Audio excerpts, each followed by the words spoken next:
All right, good evening, ladies and gentlemen, men and women, boys and girls, all across our fruited plains. This is Gary Keith coming to you live on this big and beautiful July 10th, 2023. I'm coming to you live from Raleigh, North Carolina, nice and hot and humid. Every little bit of rain that we get here over here on the East Coast sucks right back up and just comes back down the next day or two. It's just the way it is. It's just the evolution of things. But I sort of love it here. I spent my whole life here on the East Coast. I'm just an East Coast boy, but that doesn't mean it's the best in the world. I just happen to love it. We have the ocean on one side, we have the mountains on the other side, and everything else, I think, pretty good in between. So it's just a great place to live and raise a family. I know many of you are other places in this country, so grateful that you joined into us tonight to what I call the psychology of the sale. Sometimes people refer to me as the doctor of insurance. I help you fix your insurance pains and problems and challenges that you're facing in the field every day. I sort of give you some insight on how to not only just do the basic presentation, but maybe just dig a little bit deeper and understand what your prospect is thinking. Even before you say anything, you can do that by watching their tone of voice or listening to their tone of voice, watching their body language, looking at their eye contact, watching how they hold their arms, their legs, their mouth, and everything else. And I can tell you what, you can learn a lot by understanding that type of body language and listening to your clients. And I'll show you and I'll teach you those things. I'll also teach you not only what to say, but how to say it by using voice inflections, but also why you're saying what you're saying. Sometimes it's important to know that. You say these things and you think, man, why am I really saying this? There must be a reason for everything you say in a sales presentation. When you fine tune it to that point, that every word means something to your client. See, your words paint a vision to your client, and they're determining as you're using those words if they want to do business with you. Because you see, you don't have anything tangible to show your prospect. There's nothing, this is not buying a car, buying a house, buying furniture, or buying clothes. You're selling an inanimate object, which is life insurance. And you're also talking about something that some people don't even want to talk about. They don't want to talk about death and about the future and their children and funerals and burials and cremations and a funeral service. That can sometimes be very depressing. How can we make that a little bit lighter, a little bit more fun, a little bit more inviting, that where it's an appetizing situation to your client, where they look forward to hearing what you have to say? Your words mean something. In my presentation, I have it fine-tuned and home to the point that I know exactly what words are going to stir Miss Betty and Mr. Billy.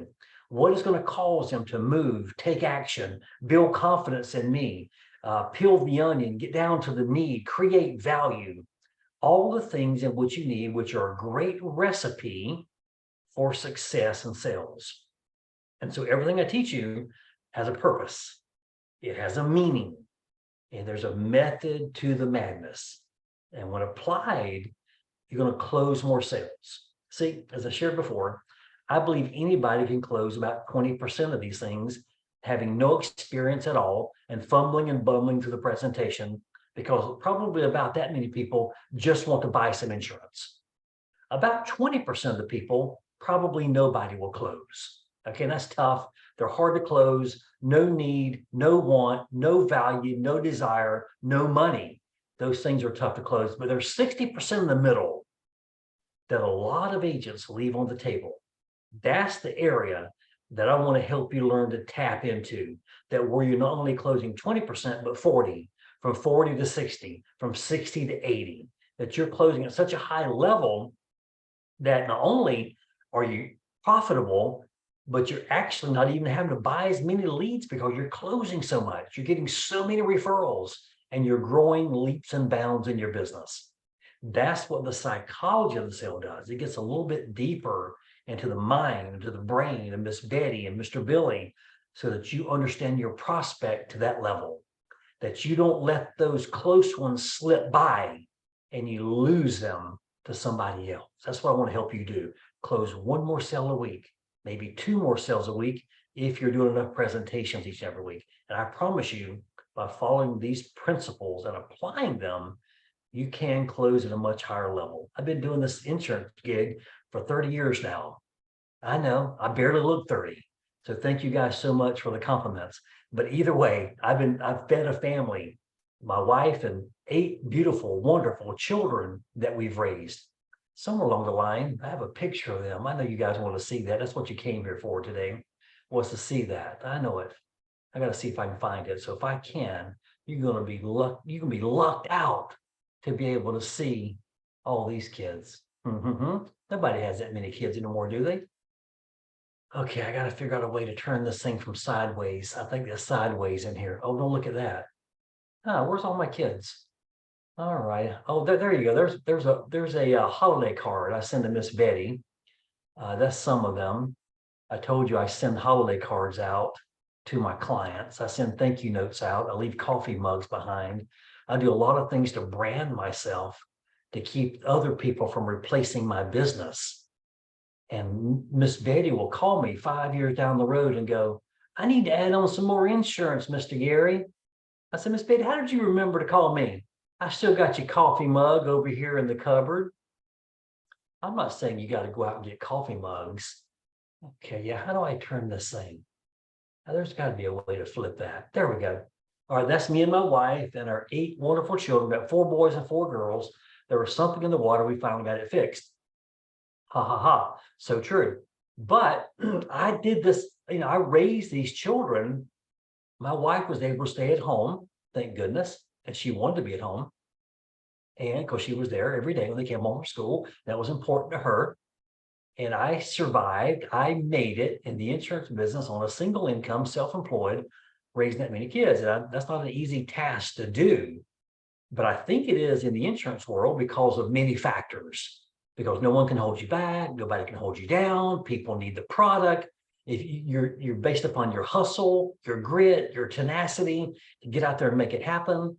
Plus, to add cherries to the top of the ice cream is when you build a team, then you can help a team grow. You get overrides on that team.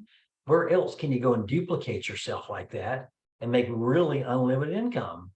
I mean, with my educational background, which is almost nothing, when I started, my first few years, I made about 80,000. Then I went to 100, 150, 200, 250, 300, 350, $400,000. And I mean, that's getting on up there in medical kind of income. We're talking about doctor type of income. So that's what you could do in this business. And that's one of the reasons why I chose it, is because of the income factor, but also I believe in what we're doing, but also had to do some work and hustle to raise a family. And so to let you know, it is possible that you can do very similar things. And later on, I'll talk to you more about that branding stuff that I do. But I just want to kind of show you a wonderful picture of my family. That is true. I do have them.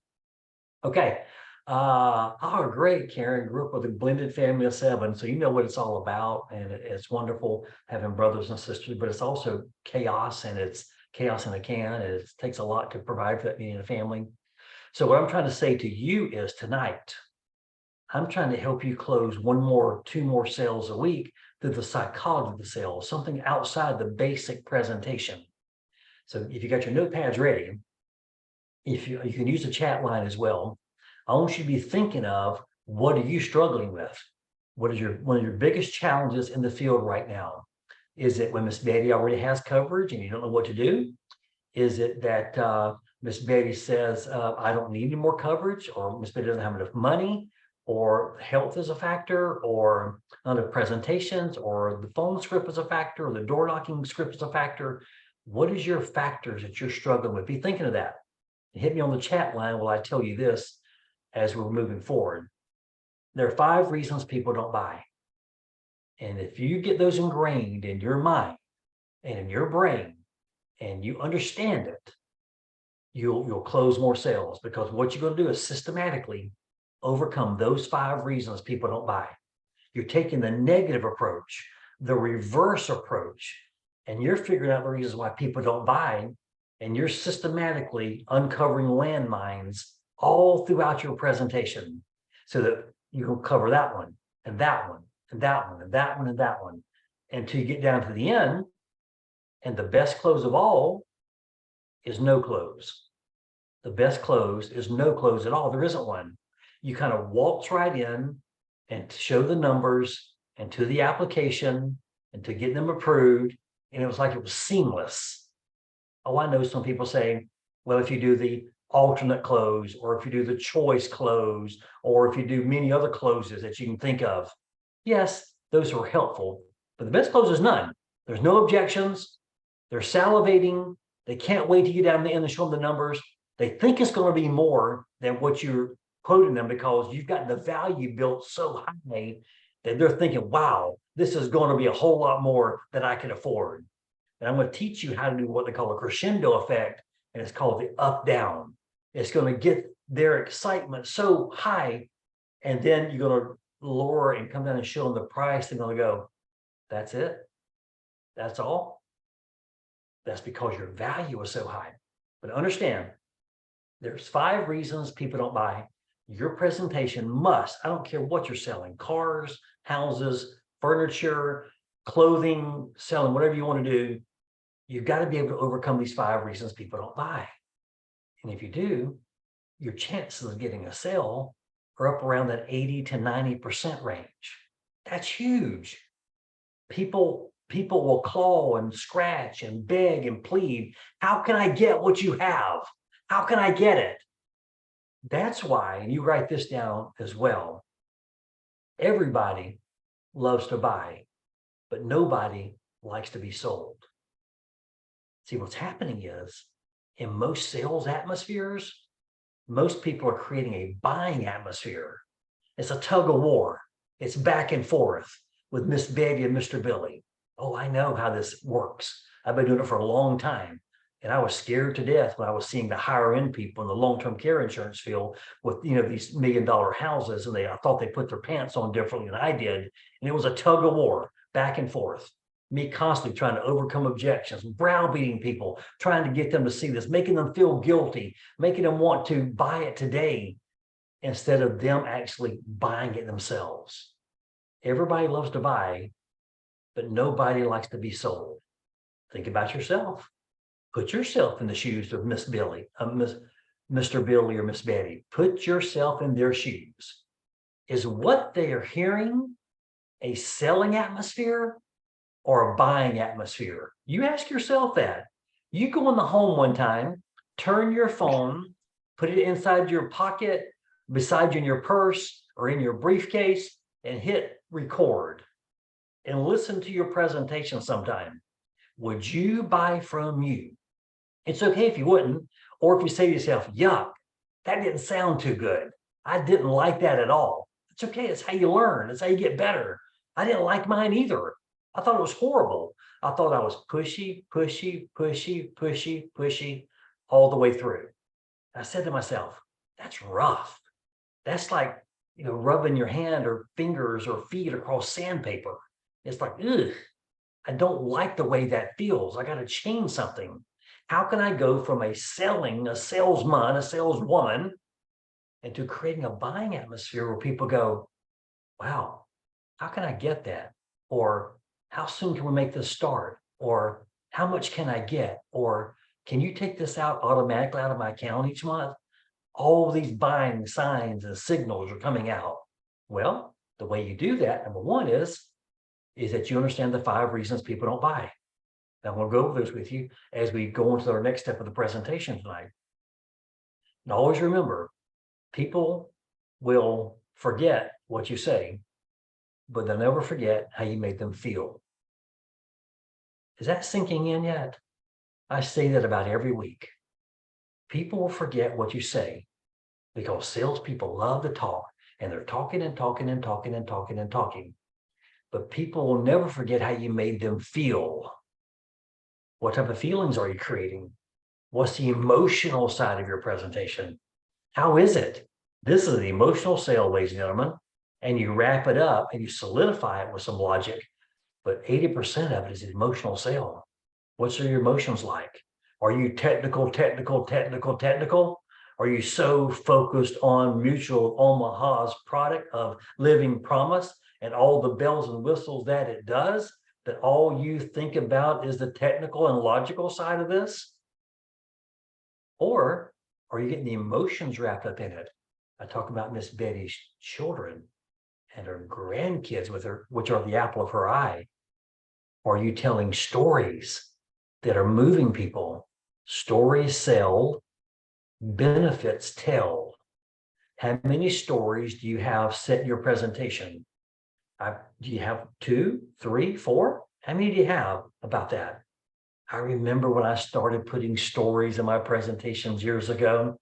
Gosh, the difference it made. The difference it made. True stories, live stories, whether they're my family stories or what was going on in the world in which I was living. If you've been with me for a while, you know that about 25, 30 years ago, I started out with this tough product called long-term care insurance. And that was one of those we were pushing back and forth, back and forth, back and forth, trying to convince John and Mary Jones in their $1 million house with sitting on $1 million worth of assets, in addition to their home, that they are one day going to need long-term care help or assistance, either home health care or assisted living care or nursing home care. I had to convince them while they're sitting there with perfect health in their 50s and 60s and 70s with very little, no medications, and try to convince them to buy a policy that they may or may not need. I had to get the emotions involved somehow, some way. I had to, or they were going to sit and think about that until the cows come home. The same is true with your life insurance prospects. You've got to have an emotional story, 2, 3, or 4 stories to be able to tell. And so implement them, practice them, fine tune your stories, because stories sell. No ifs, ands, or buts about it. So 5 reasons people don't buy. Number 1, no trust. Write that one down. That one's huge. That's probably one of the biggest ones there are. No trust is the reason why people don't buy a lot of times. It's the very reason why you get down into your presentation in most cases and you get to think about objection, or I want to pray on it, or I want to sleep on it, or I want to kick it around, or I want to talk with somebody else, or I want to compare. That's because they like you perhaps, but they don't trust that you are the best, that you have all the answers for them, that you're the expert in the business, that you're the doctor of insurance. Don't feel bad if that's not you, because I wasn't in the beginning. I was getting more think about it than you could shake a stick at. I would come home and tell my wife, I said, I don't know what's wrong with me. Take a look at my teeth. Is there something in it? Take a look at my body odor. Am I smelling? What is wrong with me? I says, I got this presentation down to a T. But they're almost all of them are giving me the same thing. Carrie, we like you. You're a nice guy. Do us a favor, leave your card, and we'll definitely get back with you. Now, this is back in the day before, you had cell phones and stuff like that. So I'm spending my time on my office phone or home phone trying to track down people. Of course, you don't have caller ID and stuff like that, but a lot of times people would answer the phone. I spent a lot of time tracking people down. Hey, did you think about what we talked about a few days ago? I felt like I was selling again. I felt like a used car salesperson because I'm putting myself back on them. No, we haven't made a decision, but we'll get back with you when we have. It becomes just rough then. It becomes hard. And I don't like that. I want to be able to create that energy while I'm there. And I figured it out.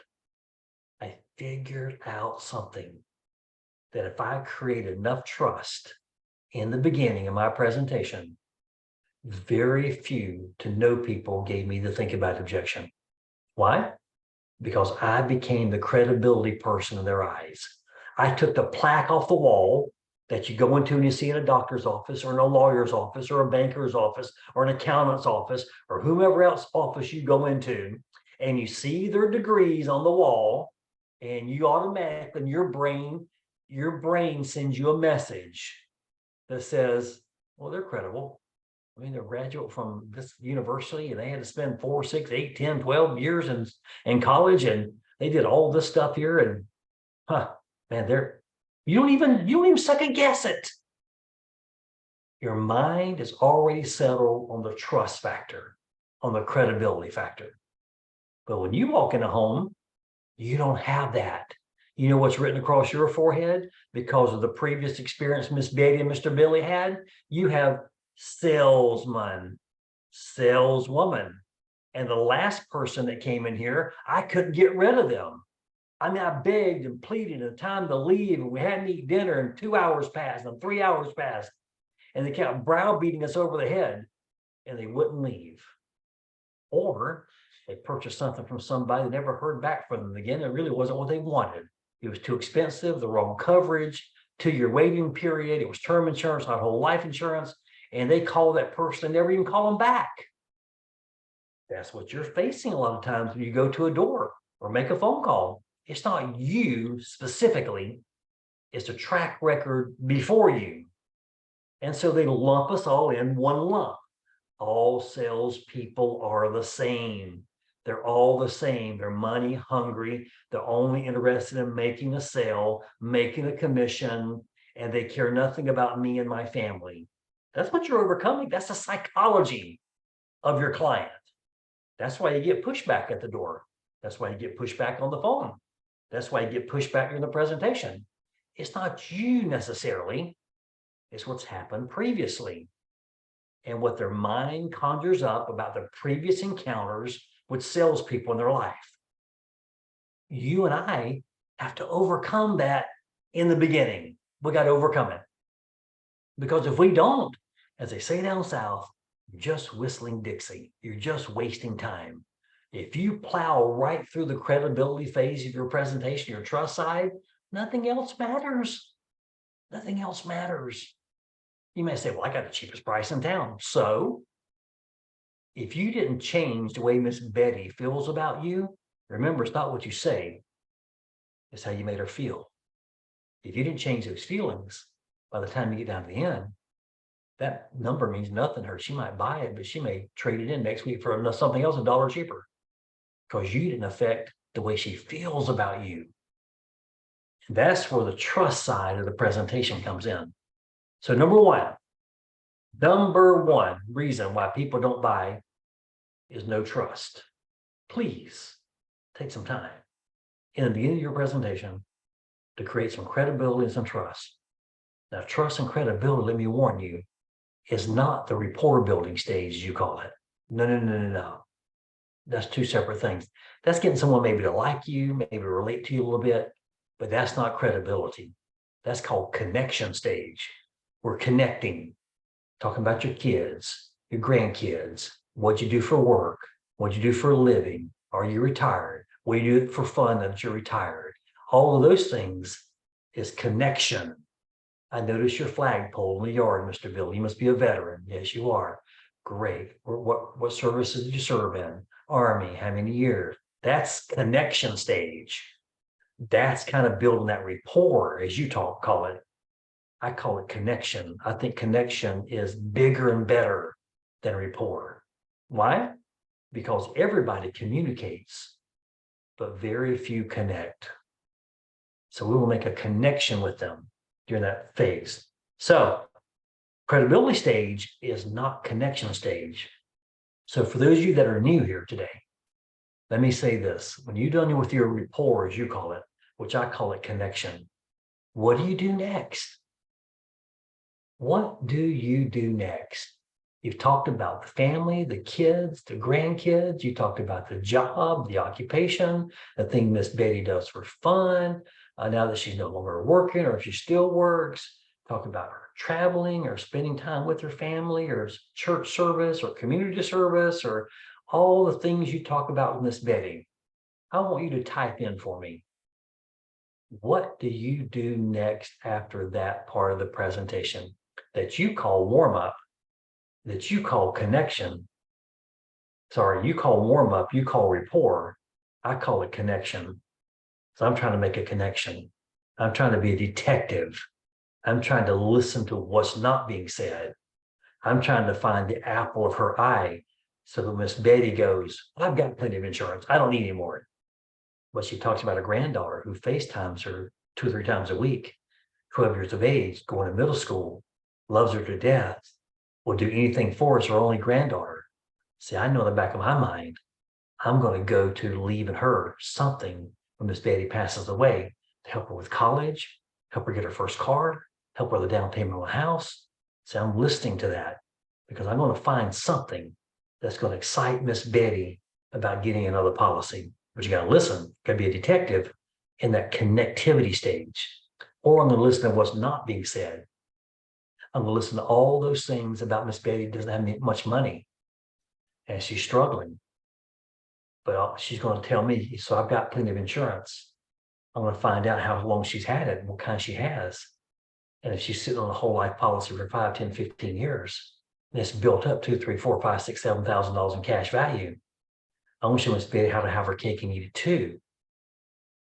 I'm going to tell her, which is something very true. And once you get good at this, you're going to replace a lot of policies and get a lot of cash value. But let me warn you, if their health is bad, don't go down this road. Okay, make sure their health is good. We don't put them in a bad situation. So Miss Betty goes, yes, I can't afford any more insurance.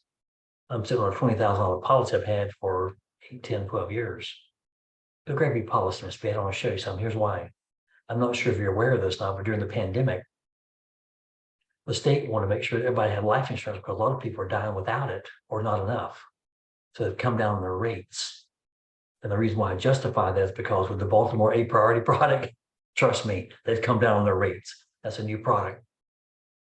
And so Miss Betty, listen, that policy is built up cash value, $2, $3, $4, $5, $6,000 in cash value. If you don't use it while you're alive, you're going to lose it. You hear the tone, dropping down your tone, slowing down your cadence. Hear that? And their ears are going to perk up. I'm going to tell you right now. And Miss Betty, you're sitting here saying that you're struggling from month to month. You got a car sitting out there and the transmission's gone out. And you don't have any mode of transportation, as you mentioned earlier. And you say it's going to cost you about $1,500 to do that. Miss Betty, if you don't use it cash value where you're living, you're going to lose it. Your family does not get that. Cash value is only for the living. Your family only gets that $20,000 cash value. I'm sorry, $20,000 face amount. So go run and grab your policy report. I'll tell you how much you got in there. Could you use some extra cash? And they all go, absolutely, I could. But if you don't use this while you're alive, you lose it. Let me see if I can get you qualified. I might be able to help you out here. Run and grab your policy. I'm a detective. I'm listening during my connectivity stage. I'm listening for other opportunities for sales that most salespeople don't get because all they heard Miss Betty say, I got plenty of insurance. I don't need any more. Well, then you create the need. You find the need. You uncover the need. You show her what it is by asking questions. You do the Socratic method of selling. Google that. You'll learn more by asking than you will by telling. That's the problem with most salespeople. They spend most time telling people stuff instead of asking questions. Notice the doctor relationship. Think about it. You go see your doctor. If it's a good doctor, not the good doctor that's on TV, which I love. If it's a good doctor, they ask a bunch of questions and they're just listening. They're not giving any recommendations at first at all. They're not diagnosing anything.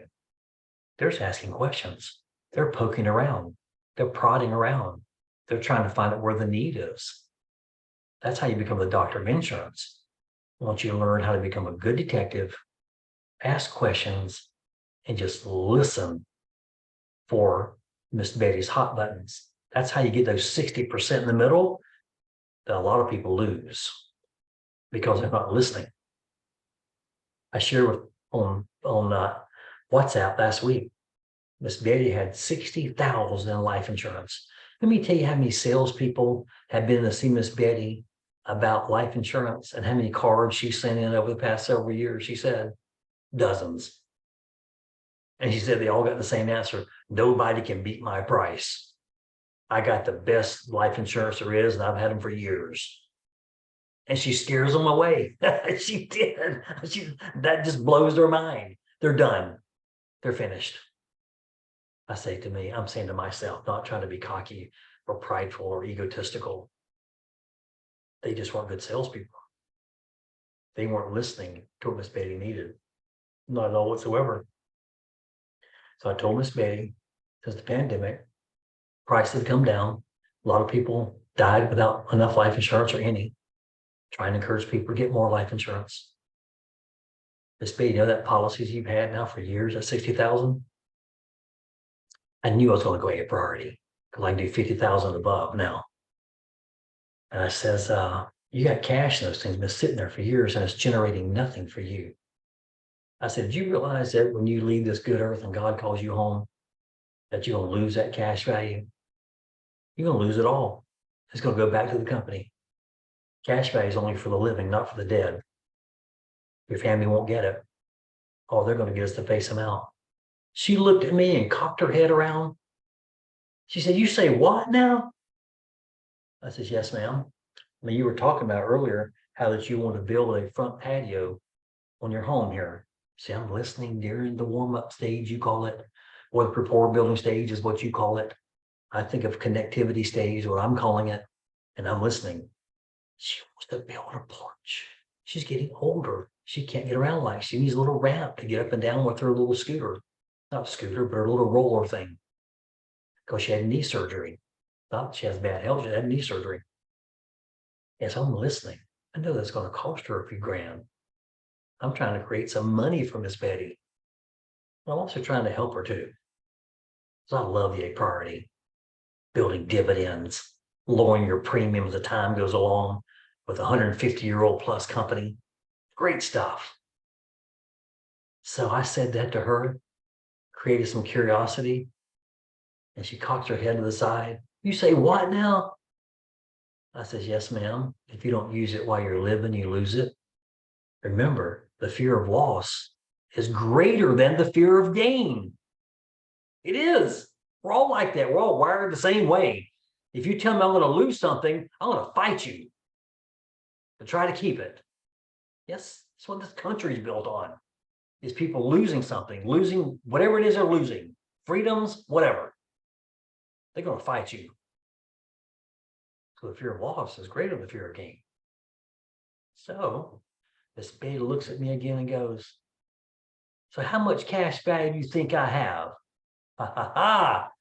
You create a buying atmosphere instead of a selling atmosphere. Hear that? Hear that question? So how much cash value do you think I have? I'm not sure, Miss Betty. I says, one more thing before we look at your cash value. Let's make your son's life a lot easier as well. You love him. He's your only child. He's your only son.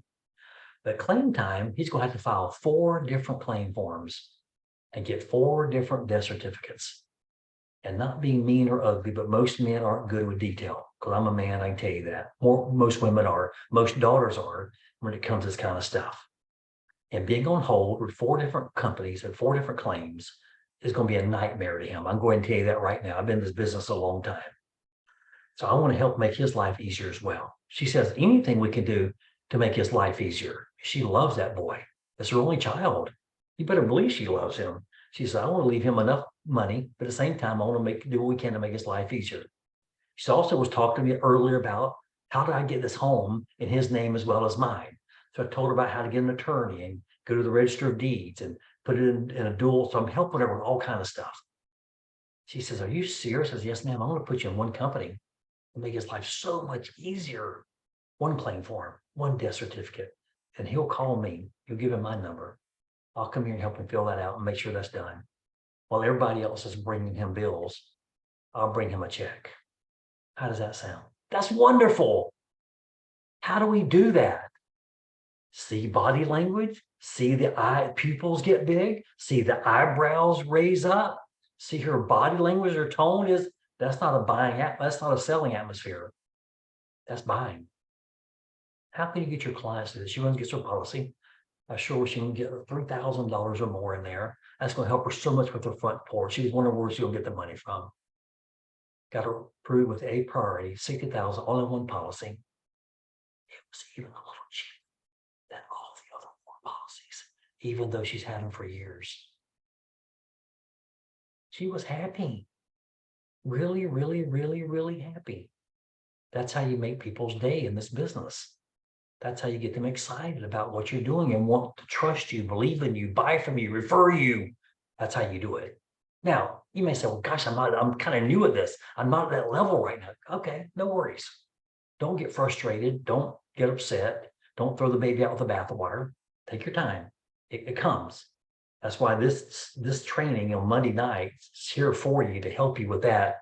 Learn how to get the close ones, the ones that you're missing, you're walking away from, that you didn't think there was another opportunity. She said, I've had so many salespeople come by here talking about life insurance, and nobody's ever mentioned this to me. I says, I'm not surprised. I'm going to be honest with you, I wasn't surprised, because they were looking to add on more or try to save her some money with one of her plans, and they couldn't. And so they just bowed out gracefully. But I gave her so much value. The value was so large. And that's the second reason people don't buy. Go ahead and write it down. Number one was no trust, which is your credibility. Number two, there's no value or very little value. You look at you. Look at yourself in the mirror. Look at what you wear. Look at what you do. Look at what you buy. You buy based upon something in your mind, trigger something that says the value of that is worth more than the money I have in the bank account. I think that, to me, is more valuable than the dollars it's taking to get it. That's what you're saying. Your shoes, your pants, your shirt, your blouse, your makeup, your hair, your nails, whatever it is, your car you drive, the home you live in, you somewhere along the line said the value of that is worth more to me than the money it's going to take to get it. What you did. And the only reason why you don't buy things typically is because you don't sense the values there, or you don't trust the person. There's not enough credibility to move forward. What are you doing to create enough value? Now, Zig Ziglar taught me a long time ago, and once it started registering, I got it. He says, when you walk in the door, all you are is a great big dollar sign to people. Great big large dollar sign. All they see in you is you want to get to their purse, wallet, pocketbook, bank account. That's all they see you, as a hungry, money grabbing individual who wants to make another sale, and you got commission breath. That's what they see, hear, sense, feel. He says, to be successful, you got to turn that around and make the dollar sign about that big. And you got to make the value sign that large. And what you do, people will crush heck and high water to get what you're offering. They don't care what the money is, because the value is so high. The value is so high, they want it. They'll take it from you. So that's why I want you to get done with your connection stage, which is your warm-up and which is your build a rapport. Nobody's put down the chat line what comes next. I don't see it. Nobody's put down the chat line fact finding about what they like or dislike about the current coverage. Okay, all right. I like where you're going, but may I suggest there's one step in the middle, and Andrea just hit it.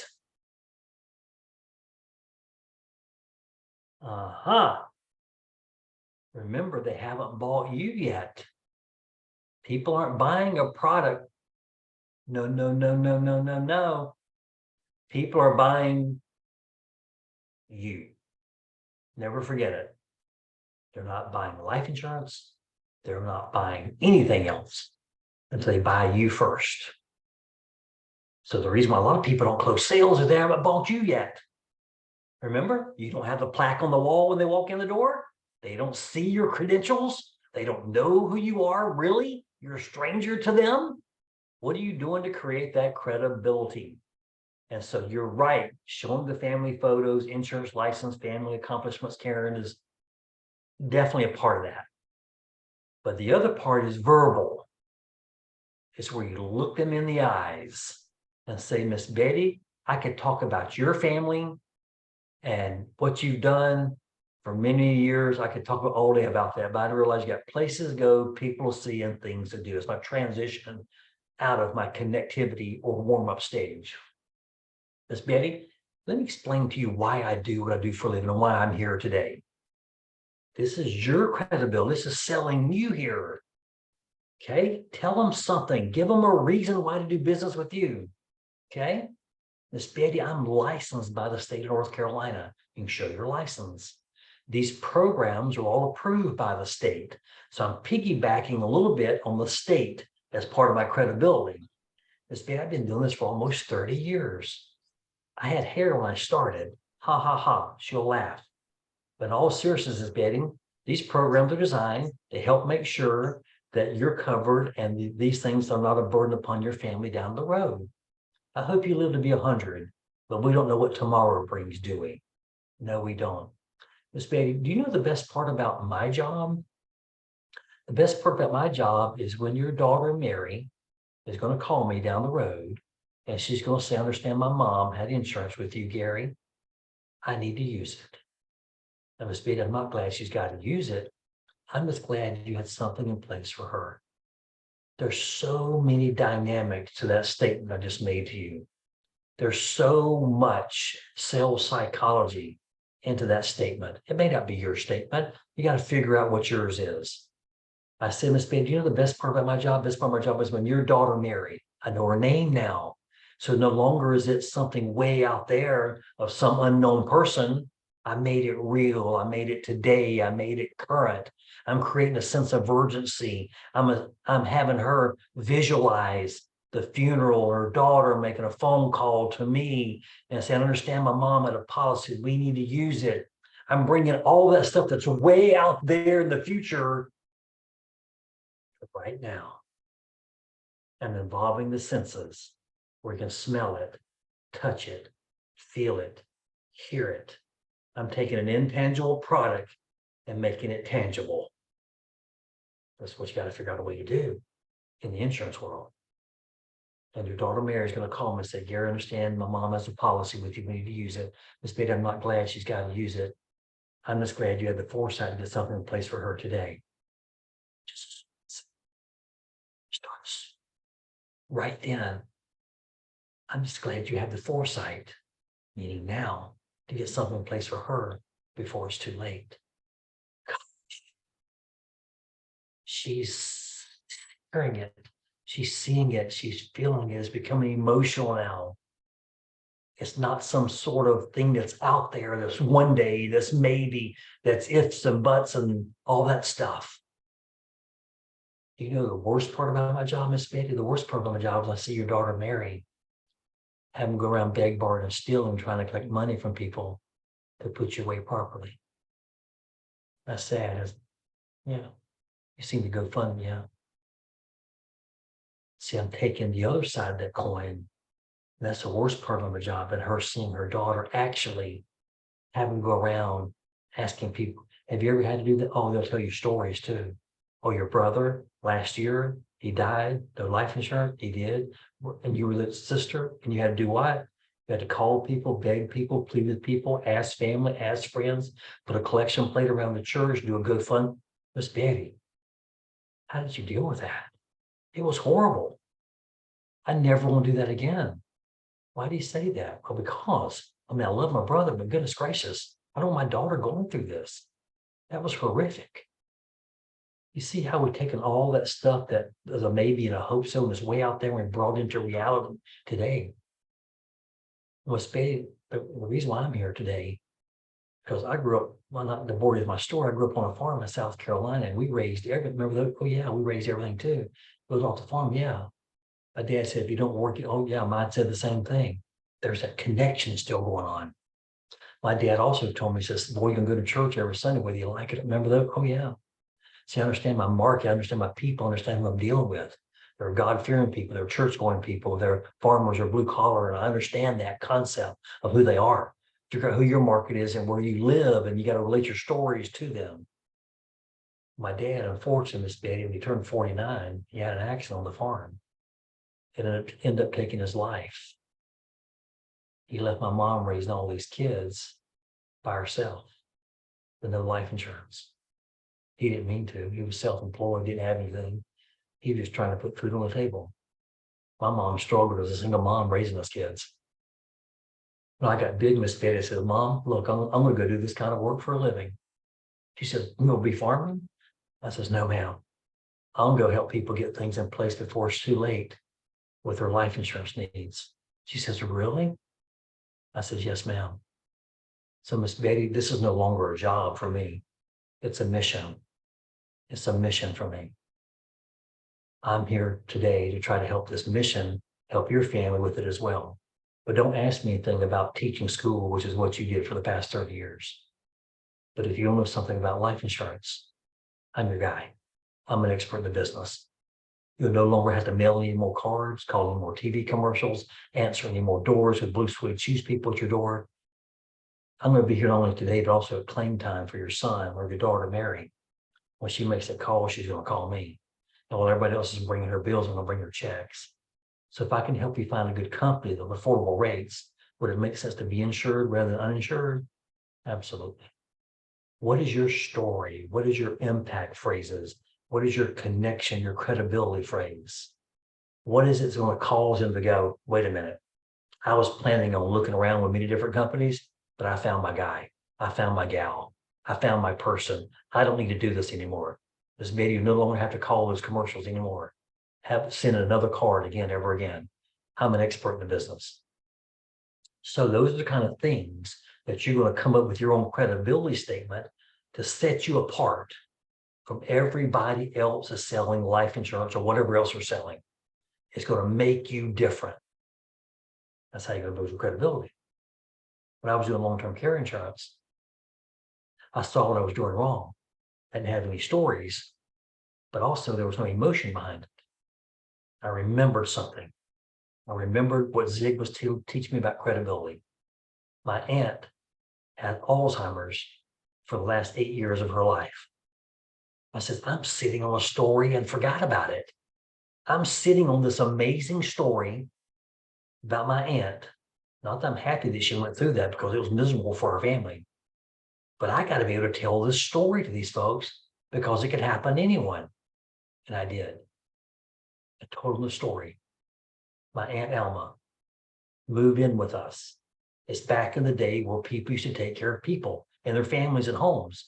You didn't put people in a nursing home. You took care of grandma, grandpa, aunts, uncles, everybody in your own home.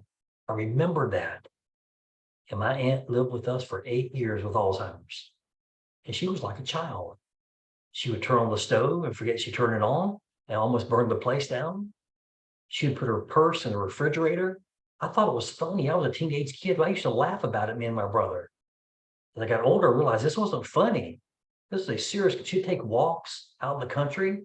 We had to go out there and find her and bring her back home. I said to myself, this is something serious, very serious. And so then I'd be able to relate stories to them like that. And I said, my mom no longer had a life anymore. My dad, no, we couldn't go on vacation because we couldn't take Aunt Alma anywhere because she was like a little child, like a little 2-year-old. We stayed home. So sometimes caregivers wear out before the people they're giving care to. And I used to tell this. I looked the man in the eyes because a lot of times men are hard-headed, men are stubborn, men think they're going to live forever. Men don't realize it's usually the females who are stuck taking care of them. And you try lifting a female or a man, someone else dead weight off the floor. What does it do to you? You wreck your back, you wreck your body, you become miserable, you become angry. And a lot of things change in your life. You don't have a life anymore. Caregivers' lives are really, really difficult. And many of them don't make it. And if they do, they suffer depression, anxiety, frustration. Many things happen because their life is no longer their life. And so as I understood that more and relate our story more, I realized there was a connection starting to make. There's some credibility. Now listen, John and Mary, I've dedicated my life to helping people get things in place before it's too late. Not only is the physical and mental side bad for you with long-term care, but it costs you $50,000 a month for a nursing home stay. That was back many years ago. It's a lot more than that now. Now you're sitting on $500,000 in assets in your savings. Congratulations, you've done a good job. You worked for IBM for 30 years, and my hat's off to you. But in about 10 years worth of nursing home care, you're going to leave your wife destitute. And women outlive men about 8 to 10 years. Is that something you want to do? She's the love of your life. You've been married for 40, 50 years. How does that sound? She'll have to sell the home, move somewhere else, move in with a family member. Is that what you want to happen? No. There's a way to solve it. So as we became a little bit logical, but very emotional, you relate with stories and examples. And I taught them that I used current examples at the time. Christopher Reeve would get on his horse one day, ride it. He's Superman.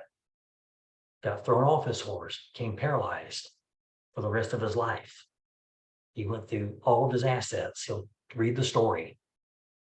His good friend Robin Williams helped him pay for a lot of the research and a lot of his bills in his latter years. Helped keep him alive and keep him moving forward. Most of us don't have a Robin Williams in our life to help us with that. Muhammad Ali, one of the greatest sports figures of all time. He was the king. Nobody could beat him in the ring, right? What is the old saying? Float like a butterfly, sting like a bee, right? I mean, he's the greatest. There's no doubt about it. In his last many years, that was 15 years, suffered with Parkinson's and maybe even some brain damage for all the hits that he took through the years. Thank goodness. He had a lot of money saved up, also a lot of friends and family to help him. Most of us don't have that. Michael J. Fox in his 30s with Parkinson's. Most of us aren't actors where we can use the royalties from a lot of those things to help pay our bills. So figure out your stories that you're going to tell in life insurance. Is it parents? Is it brothers and sisters, aunts, uncles, grandparents? Who is it? Friends, neighbors, relatives? What do you got? Come up with a story. Come up with your passionate story to tell. That's what sells. That, with all the other things I'm teaching you. You've got no trust. The reason people don't buy. You've got no value or very little. You create enough value, people will knock you over to buy it if there's enough value. I promise you that. And number 3, no need. You got to find a need. And I'm listening to Miss Betty last week, and she's going, I got 60,000. I'm good. I've got enough to take care of my final expenses and leave some to my son. You know what? I'm a detective. I'm only hearing that in one ear. On the other one, it's kind of going out because in my brain, it's working. It's working. What's Miss Betty's needs? What is her wants? What is her desires? She wants to be comfortable. She wants to be able to have some things in her latter years that perhaps she's had to sacrifice for. She wants to leave something behind for her kids or grandkids. I'm listening for something to uncover because there's something there. I get to a lady, Miss Betty, recently. She's got 20,000 in life insurance. Gary, you're wasting your time. I'm good. I'm good. I'm good. I don't need it. I'm fine. I'm great. No worries, Miss Betty. I just want to at least come in and meet you and at least do my job and get my boss off my back. And I can turn this lead card back in and tell them at least I came out and meet you. And we're just chatting and chatting. I'm doing the form, family, occupation, recreation, money. That's what's in your connectivity stage, your rapport building. Family, occupation, recreation, and money. I'm listening for 4 things as a detective. As I said before, I'm listening to Spade is going like, yeah, my kids, I don't know, they're here and there and everywhere. But I got this one grandchild. Actually, I got 3. This is the one with the 3. And she says, I'm really love them dearly. And I'm setting some money aside in the bank account for them. And I'm good with that. I'm putting some aside each month for them so they can have something when I die. A bell went off. A bell went off. What happens when you hear that? I'm looking for those opportunities as a detective. I just knew exactly where I was going from there. I'm going to create some excitement. I'm also going to tell her, remember the fear of loss? Remember that is greater than the fear of gain. You put money in a bank account, ladies and gentlemen. What's the fear of loss when you die? Tell me, what is the fear of loss? Well, number one, you aren't earning any interest, that's for sure. But when Miss Betty dies, her family is going to have a problem with money in the bank account. What is that problem?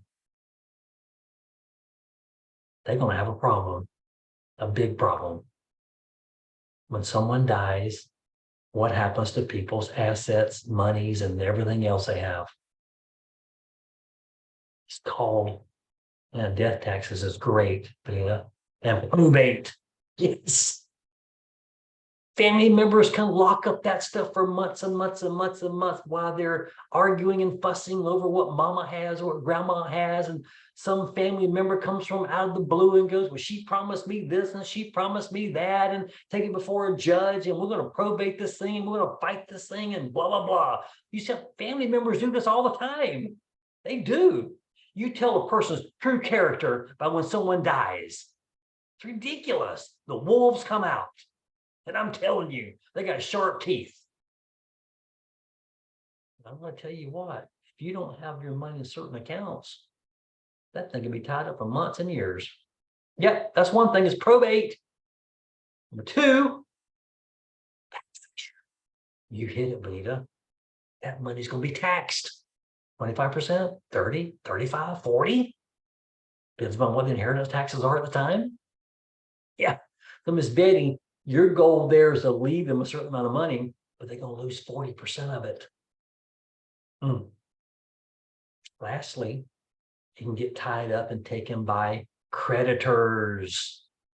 You leave bills behind. You can leave a credit card bill, a car bill, phone bill, house bill, light bill. Your 20%, maybe if you don't have good health insurance, copays, deductibles, your state's got to be cleared up. These creditors will come after. There's only one thing I know of, Miss Betty, that you can get to pass all that money that you want to your grandkids directly, that bypasses probates, bypasses taxes, and bypasses creditors. So if you know what that is, remember, you learn more by asking than you do by telling. He says, no. If there's something out there that could do that, that would take that money that you're trying to save for those grandkids and pass it directly to them and bypass all the other things, would that be of interest to you? She said, absolutely. I said, Miss Bay, it's called whole life insurance. She said, what? I said, yes, ma'am. If you take that $100 a month that you're setting aside, it's going to take you forever anyway to accumulate any amount of money. If you get $100 a month and each one of those kids a $5,000 policy each, which is a total of $15,000, I wouldn't get you more than that. All that money goes directly to them, bypass probate, creditors, and taxation. And it creates that bank account immediately. You're trying to save $100 a month. That's going to take you forever. You get $100 a month, instantly up a bank account of $15,000 to $20,000 right now. And her eyes got big. She says, are you serious? I said, yes, ma'am. The only thing stopping us from doing that right now is see if I can get you qualified based upon your health. What medications are you taking currently? When she goes, gets her list, and she says, sure, she buys a $15,000 policy, $5,000 each, those 3 grandkids. So you listen for those things and you create that need. I'm sorry, we're going to kill 10 minutes later. We're almost done tonight. That's your third reason people don't buy is no need. You can't find a need. Listen as a detective for the need. Number 4 is, what am I going to say? Oh, no urgency. No urgency. We talked about that last couple of weeks ago. You got to find a way to create some urgency. People will procrastinate until the cows come home. They can't be in the middle. You either got to get them hot or cold, one or the other. They can't be in the middle. You got to make them feel uncomfortable a little bit. And you do that through stories as well. This baby, somebody went to bed last night and didn't wake up this morning. Somebody went to bed and woke up with the awful news this morning. They got stage 4 cancer because they weren't feeling well. Went to the doctor, got checked out. That changes the opportunity for them to get life insurance for a long, long time. So you got to be able to do storytelling to create a sense of urgency. I'm going to recommend, excuse me, while your health is good, age is good, but get something in place before it's too late. You don't buy insurance, Miss Betty, with money. You get it with health. I don't care how much money Michael J. Fox and Muhammad Ali and Christopher Reeve had in their latter years. I don't care. They couldn't get life insurance with their money. You get it with health. There you go. That's your urgency side. You got to be able to create that. Because a lot of people are like, well, I got plenty of time. I put it on next week, next month, next year. No. Somebody went to bed last night and didn't wake up this morning. True statement. Happens all the time, every day. That's urgency. And last but not least is no money. no money. That's why in the beginning of my presentation, in my connectivity stage, I got the letters FORM, FORM, family, occupation, recreation, and money. I'm listening for those three things to find a crack, a crevice, an angle into helping them. I don't have any money. I've got it all tied up, or I got plenty of life insurance and I can't afford anymore. I'm listening for that. Or I'm on Social Security only. And I'm struggling to pay my bills right now. Maybe I'm a whole life policy for 10, 15, 20 years. I get some cash value. If I can lower their premium, maybe I can help them get something else. I'm going to listen for that. I told you before also, for those who've been listening with me for a long time, I call utility companies for my clients. They're in pretty bad shape. And they have these TV channels that they don't even need or use through Spectrum around here. My gosh, these seniors have 150 to 200 channels. I say, Miss Betty, do you watch all those? No, only watch 3 channels. I watch the Western channel, and I watch the game show channel, and I watch my soap operas. That's it. Miss Betty, you paying for 200 channels. Miss Betty, they're charging you 150 bucks a month for this nonsense. Ask them on the phone, what kind of discounts you have for seniors, and what's your basic package so they can get at least these 3 channels? It's $79 a month. Great. Miss Betty, you okay with that? Yes. I just found 80 bucks. Have you ever done that? That's fun. Miss Betty, who do you have for your cell phone service? You have who? You're paying how much? You're paying 120 bucks a month for that. And you're the only one on it? You have data? You have internet? I don't use no internet. Okay. Let's see what we can do for you. Let's call up AT&T. And we're going to tell them we're switching if they don't get you something better. You can do it for what now? 69? Okay, great. Thanks so much. Found 60 bucks. I go to bat for my clients. I'm going to find some money. I'm going to exhaust every avenue I can. If I can't find any for Miss Betty said your daughter is a nurse, right? Great. Let me give her a quick ring, because she's going to have to suffer the brunt of this anyway. Because if you don't, all you got is $5,000 and you won't be buried, it's going to cost you $15,000 right now today. Let me call her. What's her name? I'm going to introduce myself to her daughter and see if I can get her daughter to pay for it. It's a shot in the dark. Why not? I'm already there. Uncover money. Find money. People spend money for things that they want, and most of the time they don't even really need. They do it all the time. I got to find it. That's enough for tonight. All right, ladies and gentlemen, take some of those notes. Put some of those things into practice. Before we sign off tonight, put some, come off mute if you have to with some questions, or put them on the chat line. I think I missed one. Veda said she had someone tell me they had 25K and kind of find out 20K accidental. That's a big one, Veda. Thanks for sharing that. People tell you they got insurance through the credit union or through the bank. Probably 90% of the time, it's going to be accidental. So listen for that. Oh yeah, I got insurance through my credit union. Most of the time it's accidental. Or have them get the policy, as Benita probably did, and found it's accident only policy. And a lot of times a good sign of that is, yeah, I got 25,000 of insurance and it's only $39 a month or 29. A red flag should go off. It's either term insurance or it's accident only. So good point. Good point. All righty. Well, practice something. Do something different this week. Make yourself a little bit uncomfortable with your credibility statement or something else. Throw something out there. Go for broke. Make yourself like, okay, I'm uncomfortable doing this, but I'm just going to do it. Have fun with it. Tell some stories. Get your stories together. Thank you, Karen, for your kind words here, and glad that you're loving this. And yeah, I love interacting with my clients. I like to try to have fun with them. Yes, you can listen to this later because this is recorded. And so they typically post this in the back office somewhere, and I'll find out where from Rob. Thank you, Andrea. Everyone communicates. Oh, you bought the audiobook. Great. Oh, yes, you like it. Super. It is really a good book. One of my favorite with John Maxwell. He's so good anyway. But everyone communicates, very few connect is so good. It'll help you with parenting skills, relationship skills with your clients and with your spouses or significant other. It's just a good book. So, well, ladies and gentlemen, that's all I have for you tonight. I haven't even had dinner yet. I came straight from the field, straight to this. So I'm going to go see if I can grab something real quickly. But until we meet again next week, same bat time, same bat place, and same bat station. Good luck out there and good selling. Thank you all.